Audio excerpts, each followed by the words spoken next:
pick up your damn suffering and bear it. And try to be a good person so you don't make it worse.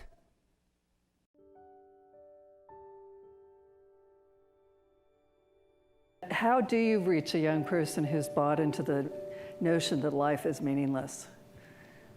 Well, the first thing is you tell them why they think that. It's like they've got all sorts of reasons to think that.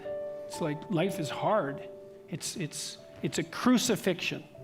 That's right.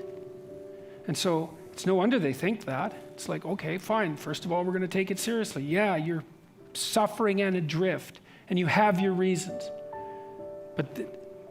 So you take those reasons seriously, and you say, despite that, there's more to you than you think. And you know that too, because you upbraid yourself for not manifesting it.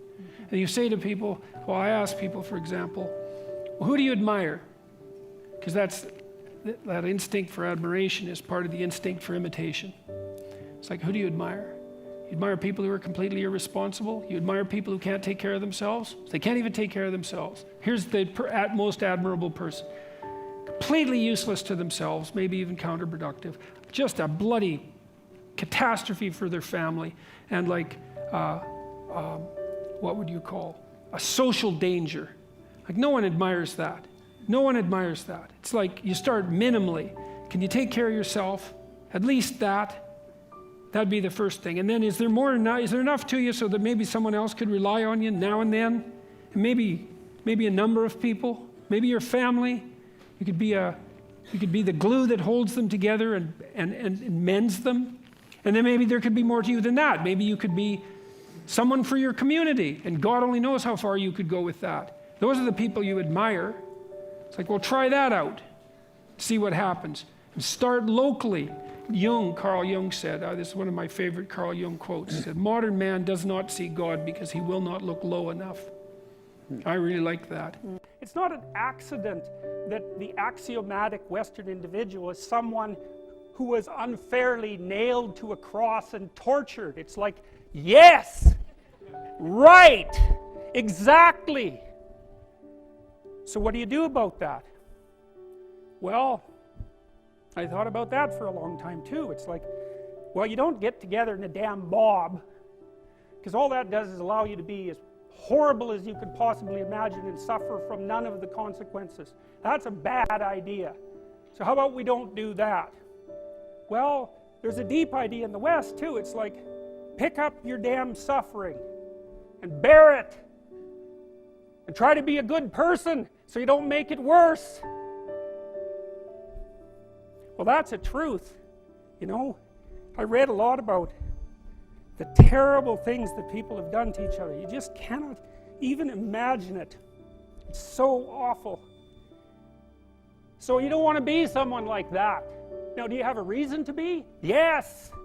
You have lots of reasons to be. God, there's reasons to be resentful about your existence. Everyone you know is going to die. You know, you too. And there's going to be a fair bit of pain along the way, and lots of it's going to be unfair. It's like, yeah, no wonder you're resentful. It's like, act it out and see what happens.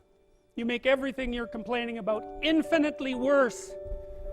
There's this idea that hell is a bottomless pit, and that's because no matter how bad it is, some stupid son of a bitch like you could figure out a way to make it a lot worse. So you think, well, what do you do about that? Well, you accept it. That's what life is like. It's suffering. That's what the religious people have always said. Life is suffering. Yes. Well, who wants to admit that? Well, just think about it.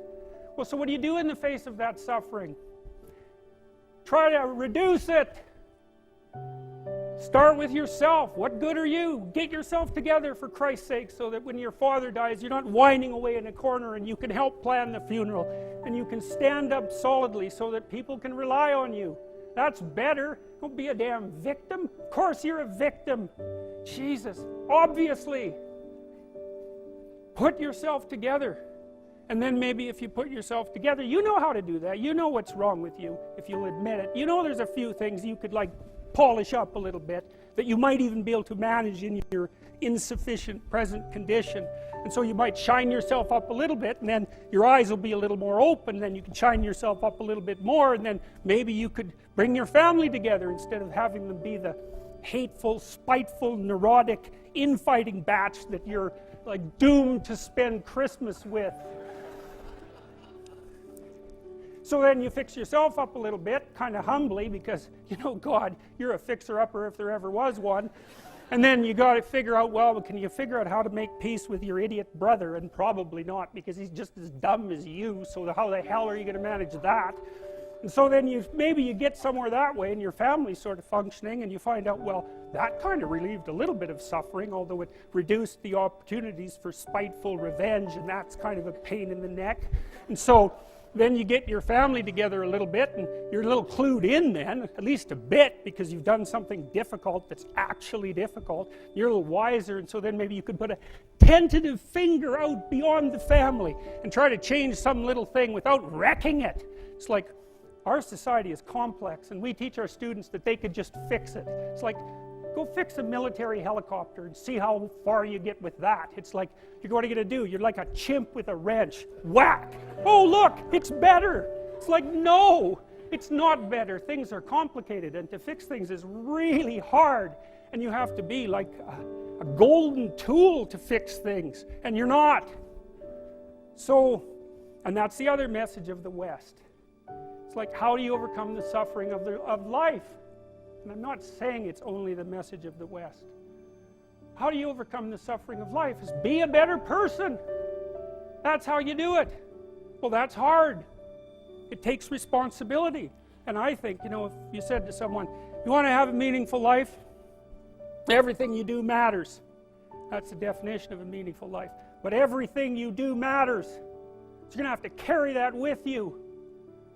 Or do you want to just forget about the whole meaning thing, and then you don't have any responsibility, because who the hell cares, and you can wander through life doing whatever you want, gratifying impulsive desires for how useful that's going to be, and you're stuck in meaninglessness, but you don't have any responsibility. Which one do you want? Well, ask yourself, which one are you pursuing? And you'll find very rapidly that it isn't the majority of your soul that's pursuing the whole meaning thing, because, well, look what you have to do that. You have to take on the fact that life is suffering. You have to put yourself together in the face of that. Well, that's hard. Christ, it's amazing people can even do it. I'm stunned every day when I go outside, and it isn't a riot with everything burning.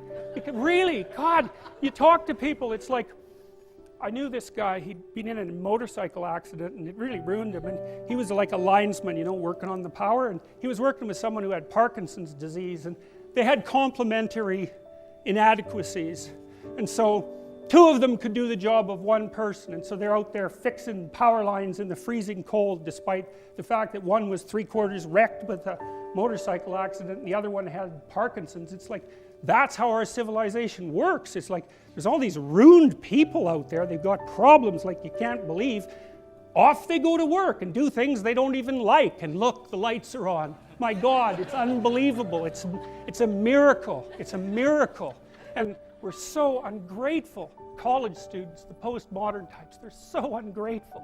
You know, they don't know that they're surrounded by just a bloody miracle. It's a miracle that all this stuff works, that all you crazy chimpanzees that don't know each other can sit in the same room for 2 hours sweltering away without tearing each other apart, because that's what chimps do. So, anyways, so what happened? Well, I made some videos, and I got to the bottom of some things, at least as far as I can tell, so I told you what the bottom is, and then I've got this idea about what you might do about it, which isn't my idea. It's not my idea. It's an old idea. It's far older than Christianity. It's old. It's the oldest story of mankind. Get yourself together. Transcend your suffering. See if you can be some kind of hero. Make the suffering in the world less. Well, that's the way forward, as far as I can tell, if there is any way forward. And that's what's under assault by the postmodernists. So look out, because they know exactly what they're doing, and they know exactly why they're doing it.